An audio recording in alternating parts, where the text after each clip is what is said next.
Well, for more on this conversation, we're joined by Dr. Quraysha Ismail Sooliman, who is an NIHSS postdoctoral researcher in the Department of Political Sciences at the University of Pretoria. Now, I appreciate your time, Dr. Ismail. Thanks so much for speaking to us. So the intention of the South African case really is to have the ICJ declare an immediate ceasefire. Now, just what merits the case that South Africa has put across?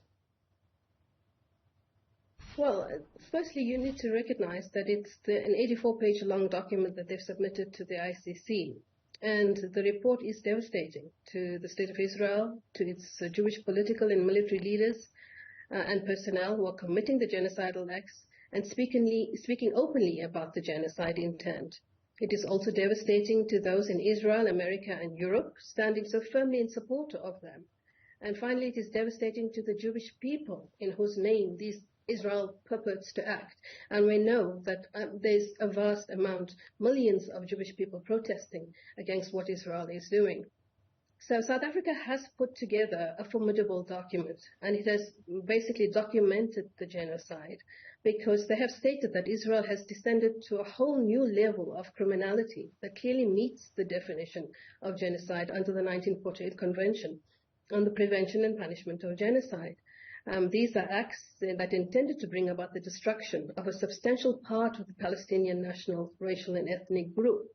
And all of this has come together in this particular document, and they have been thorough about it. So, but what should be understood right from the start is that South Africa has put this document together because it is clear South Africa is not the only voice that is saying that this is wrong, that this is madness, it's inhumane, it's unbelievable. People are all over the world. I mean, if anybody who just has a smartphone and you're following the social media, you can see that the entire world is outraged by this, that it is simply inhumane what is happening in Gaza.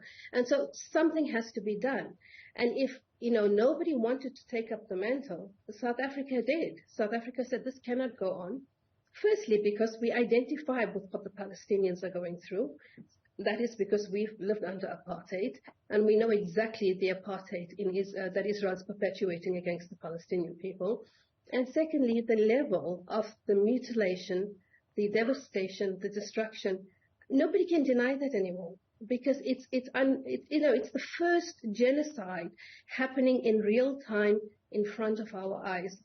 How can anybody deny it? And somebody had to do something. It's obvious. It's obvious that the global north, the West, did not want to do anything about it, were not prepared to stop it.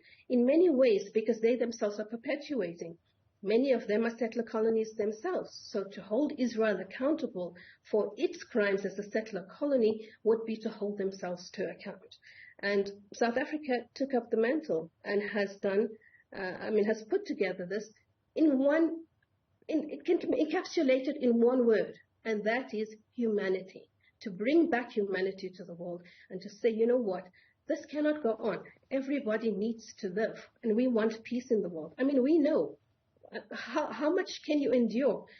There is a time where people have to come together and say, you know what, enough of war. We don't want war. We want peace. And I think that is the entire sentiment behind South Africa's document and South Africa's case to the ICJ. All right, so we're going to unpack that document in a moment, but I'd like us to focus a little bit on Israel itself. And what's emboldened Israel, Dr. Ismail? 1,200 casualties and 1,200 people died in Israel on the 7th of October or thereabouts. Now, since then, 23,000 Palestinians have lost their lives. This is going back, almost 3 months, if I'm not mistaken. And the words of Benjamin Netanyahu, and I paraphrase, speak to a relentless attack, a continued attack. There is no end in sight from what he suggests. What has emboldened Israel? Well, there is no end in sight. It's not something that started on 7th October. There is no end in sight has been ongoing since 1948. I mean, it's only come to the fore now because the West does not, mainstream media does not control the narrative anymore. And so people for themselves are beginning to realize that they have been lied to, that they have been indoctrinated in many ways. And Robert Hertz, I think it was, who wrote a good article, and he said that, you know what, for the longest of time, we have been managed. We are not informed citizenry. Well, now we're informed, and we're getting informed on a daily basis. The fact that we were managed, that was one of the reasons that emboldened Israel, because they could control the narrative. For as long as they made it out that Hamas was, one, a terrorist organization, two, that all Palestinians were terrorists, that the Arabs surrounding Israel, were barbarians, that Israel was the only democracy in the Middle East. These are all the narratives, by the way, that emboldened Israel, and which was perpetuated, ad nauseum through the Western media, and fed into the psyche of the West, of the barbarians at the gate, and then also that Israel was permanently threatened by Iran and by Hezbollah, etc. And nowhere in this narrative was it that Israel was an occupying force, illegally occupying Palestine.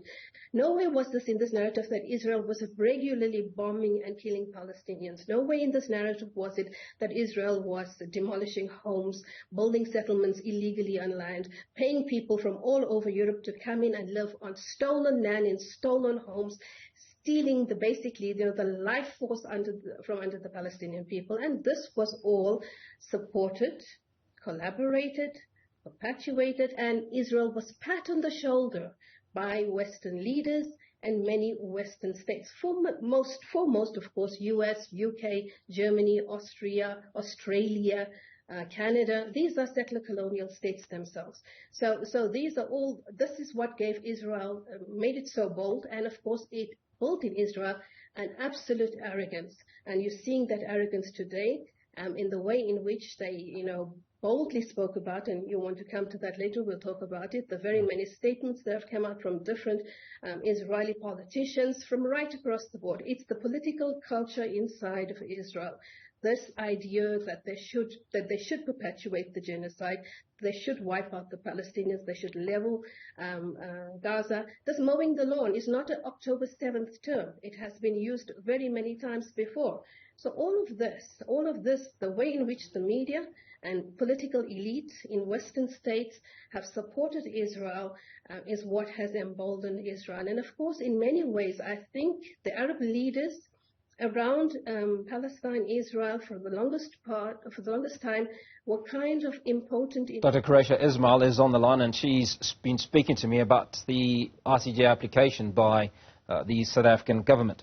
Now, Doc, thanks so much for staying on the line. The one thing that we haven't talked about is what Israel is going to say in its defense. I mean, you outlined for us the atrocities, the levels of genocide, the 23,000 or so Palestinians that have died in the last 3 months. Just what is it that Israel is going to say in its defense? Because it has come out and said, in fact, it said Israel's spokesperson Elon Levy that South Africa's genocide accusations are a blind libel. And if we listen to the United States Secretary of State, he's almost said something similar and thrown out the application before it reaches the ICJ. Yeah, well, that's almost laughable, because if you look at the stages of genocide, there's 1 to 10 stages. The 10th stage of genocide is denial. And that's exactly where Israel is right now, and the U.S. too. The U.S. has to toe the line and say exactly what Israel is doing, because they're totally complicit. And I don't know if you've seen, but South African lawyers are threatening to take the U.S., to charge the U.S. for its complicity in the genocide, and 100 Chilean lawyers are doing exactly the same. So it's a matter of process that the U.S. will say, will echo basically Israel. The blood libel is just unfortunate, because I think it's weaponizing again the suffering of Jewish people. And not only that, it's rhetoric. It's inflammatory political rhetoric, So, and the aim is to deflect any criticism. Anybody who sits and listens to both the U.S. and to the Israeli teams or to the spokespeople, wherever, you can see what they do effectively is to shoot the messenger because they don't like the message. So they never address the message. They simply go about this entire tantrum that they're very good at doing. What Israel is going to argue at the ICJ is that's a good question. It's as anybody can guess that, but I mean, they're so good at fabricating and speaking lies. I'm sure a lot of that will come to the fore at the ICJ as sorry, well. If you allow me to come in there, you raise something interesting, and you suggest that it's anybody's guess. Now, when you're putting together an 84-page document and you're going up against the Israelis, who are backed by the world's superpower, the United States of America, you can rest assured that there's going to be some pushback. So you would have thought about what is that pushback going to be, right? So what are some of those scenarios that they will put before the ICJ in their defense? So one of them they will say is that, Hamas is a terrorist organization and that Hamas has intended genocide. And South Africa has clearly condemned Israel's actions on the 7th of October.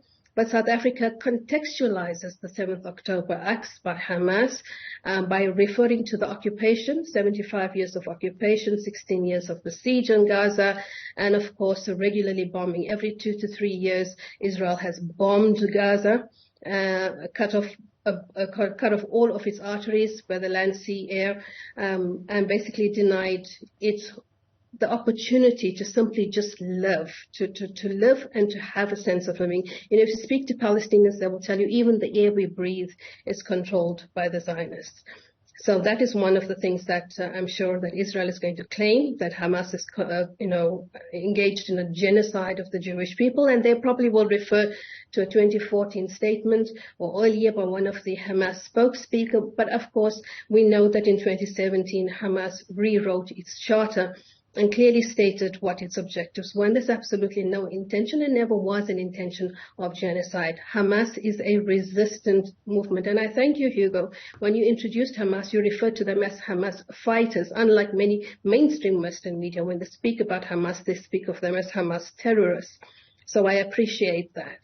Go ahead. I was going to say, we've sadly run short of time, Dr. Ismail, but I do appreciate you making the time this evening, and I'm sure this is one of the conversations that we're going to continue in the next few days.